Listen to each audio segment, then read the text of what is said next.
সময় পেলেই আমরা চেষ্টা করি পরিবারের সবাই মিলে একসাথে একটা ফ্যামিলি টাইম কাটাতে। হোক সেটা বাসার ভেতরে নিজেরা হুটাপাটা করে রান্নাবান্না করে, কিংবা বাইরে কোথাও কোনো কাজে বের হচ্ছি, সেখানে হয়তো বাইরে একটু আড্ডা দিলাম, খাওয়া দাওয়া করলাম। এভাবেই চলে যায় আসলে আমাদের ফ্যামিলি টাইম। তো আজকে আমরা হুট করে প্ল্যান করেছি, যেহেতু বাইরে কিছু কাজ ছিল, তো কাজগুলো সারার আগে সবাই মিলে ব্রিটিশ ব্রেকফাস্ট করব। তো আমরা কোস্তাতে চলে এসেছি। এখানে আমাদের ব্রিটিশ ব্রেকফাস্ট হয়ে যাচ্ছে। আমরা সবাই কফি নিয়ে নিয়েছিলাম, আর সাথে ব্রিটিশ স্যান্ডউইচ, মানে যে যেই ফ্লেভারটা পছন্দ করে আর কি, সেগুলো নিয়ে আমরা খাচ্ছিলাম, গল্প করছিলাম। মানে ফ্যামিলি টাইম স্বল্প সময়ের মধ্যে যতটুকু যেভাবে করা সম্ভব আর কি। আর তারপরে আমরা প্ল্যান করছিলাম যে আমাদের হাতের পরবর্তী কাজগুলো শেষ করে বাচ্চাদেরকে নিয়ে একটু যাব হচ্ছে পার্কে। ওখানে বাচ্চাদের কিছু রাইডসের ব্যবস্থা থাকে। এটা প্রতি মাসে আসে না, মাঝে মাঝে হয়তো আসে, এবং ভ্রাম্যমান ওই সেট আপগুলো সপ্তাহখানিকের জন্য থাকে, তারপরে আবার চলে যায়, আবার হয়তো বেশ কয়েক সপ্তাহ পরে আসে। তো সকালে আমাদের ব্রিটিশ ব্রেকফাস্ট শেষ করে হাতের কাজগুলো শেষ করে রওনা হচ্ছিলাম বাচ্চাদের জন্য সেই পার্কে যাব বলে। চলে আসছি আমরা ওয়ার্ডন পার্কে। এখন ওগুলা কি অন আছে? আজকের যে ওয়েদার, ও যে চলে যাচ্ছে, ওই দেখো নিয়ে বের হয়ে যাচ্ছে। আবহাওয়া খারাপ, এই জন্য ক্লোজ করে দিছে। ওই যে সব ক্লোজ করে ফেলছে, কিন্তু আজকে পর্যন্ত ওদের হওয়ার কথা ছিল। কিন্তু দেখতেছে যে আজকের যে আবহাওয়া সারাদিন, হ্যাঁ মানে মেন এই বিকালে বৃষ্টি। হ্যাঁ, ওরা তো এই সময় এই করতে পারতেছে। এই সময় বাচ্চাদেরকে নিয়ে কেউ আসবেও না। দেখছো সোজা করি ক্লোজ করে দিছে বাবা। এই যে ঘুরে আসে একটু, তাও হ্যাঁ, এই দেখো ক্লোজ করে দিছে, সব গোছায় ফেলছে ওরা। এই যে বড় বড় ট্রাকে করে পোর্টেবল বাচ্চাদের রাইডস গুলো নিয়ে আসে, ক্লোজ করে দিছে বাবা। আজকের ওয়েদার খারাপ, তো আজকে পর্যন্তই ছিল। আচ্ছা সমস্যা না, এটা আসে মানে 2-3 সপ্তাহ পর পরই আসে। ডন্ট ওয়ারি বাবা।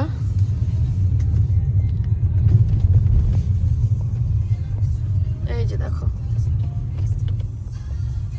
গুছাই ফেলছে already। আজকে বিকালে থাকতো, বাট এই যে বিকালে যেহেতু আবহাওয়া খারাপ হয়ে গেছে, ওরা দেখতেছে যে এর ভিতরে রেখে তো লাভ নাই। তো পার্কে তো রাইডসে চড়তে পারে নাই, সে যার অনেক মন খারাপ ছিল। এই জন্য ওর বাবা ওকে অনেক বোঝাইলো। তারপরে ওর পছন্দের জিনিসপত্র এই যে টেস্কো থেকে কিনে নিল, যে থাক আজকে আর মন খারাপ করো না, ইনশাল্লাহ আবার যেদিন আসবে রাইড সেই দিন চড়বে। কি কিনছো তোমরা? মেয়ের মন ভালো হয়েছে? হ্যাঁ, আমার পছন্দেরটা কিনছো? এটা তোমার পছন্দ? হ্যাঁ, এই সল্টেডটা না, ওইটা নাই। এখানে দুইটা ফ্লেভারই খালি, একটা সুইট আছে আর এটা আছে। আরেকটা যে ফ্লেভার ওটা না, আর ওই যে তোমার ওই যে একদিন আমরা খাইছিলাম মনে আছে, কোনটা? চিজ বলে যে, ও আচ্ছা, ওইটা না এটা। কিন্তু এইটার থেকে ওইটা মজা। ওইটা নাই। সে যে হ্যাপি হইছো? Yeah, I got cheese balls. আচ্ছা দেখি চিজ বল কি কিনে আসছো। ও wow, I remember a long time ago I got these cheese ball packets. I got one and I loved them. So I got Okay. two this time. এটা কি নিছো? Salted. এটা একটা দেখলাম যে Bye.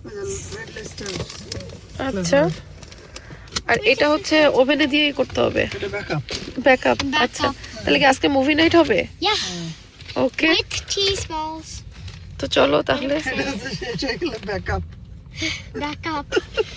এটা ওভেনে দিয়ে দিলেই তো হয়ে যাবে, জাস্ট আর তো কিছু না। হ্যাঁ, ব্যাকআপ ওখানে অনেক ভরা। নেক্টারে এই কি, সরি নেক্টার বলতেছে, ক্লাব কার্ডে ক্লাব যাচ্ছে। কার্ডে যাচ্ছে 1 পাউন্ড করে। বাসায় ফিরেই আমরা মুভি টাইম করছিলাম। আসলে মুভি টাইম বলতে বাচ্চারা তো ওদের কার্টুন দেখে, আর যেদিন আমরা মুভি টাইম করি সেদিন হয়তো বাংলাদেশের কোনো নাটক দেখতে বসি, বা ইংলিশ কোনো সিরিজ থাকলে সেগুলো দেখি। বাচ্চারা এদিকে খেলাধুলা করে, খাওয়া দাওয়া করে। তো ওদের জন্য বেশ কিছু স্ন্যাক্সও কিনে এনেছি, যেহেতু ওদের পার্কে রাইডসে চড়া হলো না। তো সবাই মিলে মুভি এনজয় করছিলাম, আর এদিকে টুকটাক স্ন্যাক্স খাওয়া হচ্ছিল। এটা করতে করতেই রাতের রান্নার প্রিপারেশন নিতে হবে আমাকে। তো ওদিকে সবাই অলরেডি এনজয় করছে, আমি ভাবলাম এরই মাঝে আমি টুকটুক করে এসে একটু রান্নাবান্নার কাজটাও সেরে ফেলি।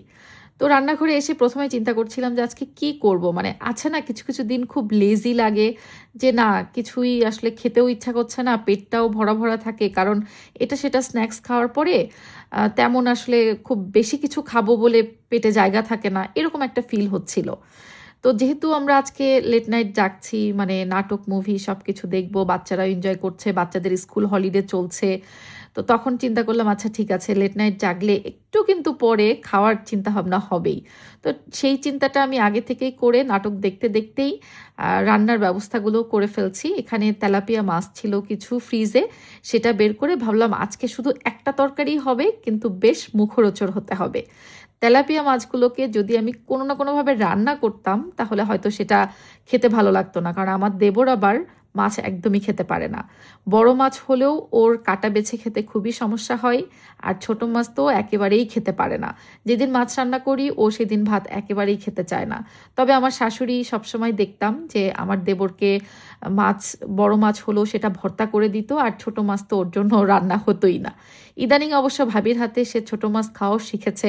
আসলে কোনো উপায় নাই, কারণ আমি তো কোনো অপশন রাখি না, মানে মাছ খেতে হবে মানে খেতেই হবে।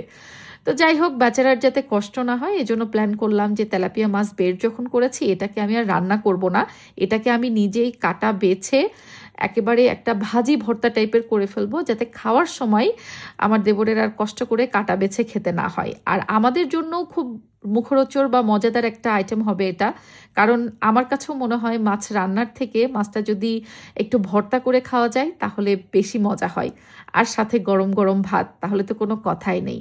তবে আমি মাছটা ভর্তা করার ক্ষেত্রে আজকে ভাজি ভর্তা করছি, মানে মাছ আগে ভেজে কাটা বেছে সুন্দর করে রেখেছি, আর এখানে একটু বেশি করে পেঁয়াজ, রসুন, কাঁচামরিচ এবং এটাতে আমি হালকা আস্ত জিরাও দিয়েছি, তেলে সব কিছু ভেজে নিয়ে এবার কাটা বাছা মাছগুলো আমি এই পেঁয়াজ রসুন ভাজার যে একটা বেরেস্তা মতো করেছি সেটাতে কিছুক্ষণ দিয়ে মাছটাকে খুব সুন্দর করে আরও কিছুক্ষণ ভাজা ভাজা করে ফেলবো। পরে শেষমেশ একটু লেবুর রস দিলেও মজা হয়, আর লাস্টের দিকে নামানোর সময় আমি একটু সরিষার তেল দিয়ে দিচ্ছি। সরিষার তেলটা আমি একদম লাস্টে দিচ্ছি, তাহলে হয় কি সরিষার তেলের যে একটা কাঁচা ফ্লেভার, এটা যে কোনো ভর্তাতে না থাকলে না ওই আয়েসি একটা ভাব আসে না।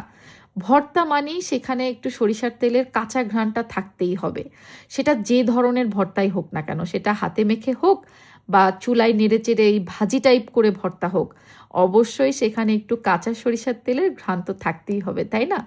আর শেষমেশ একটু ধনেপাতা কুচি না দিলে কি ভর্তার পূর্ণতা আসে বলেন? আমার কাছে তো মনে হয় না।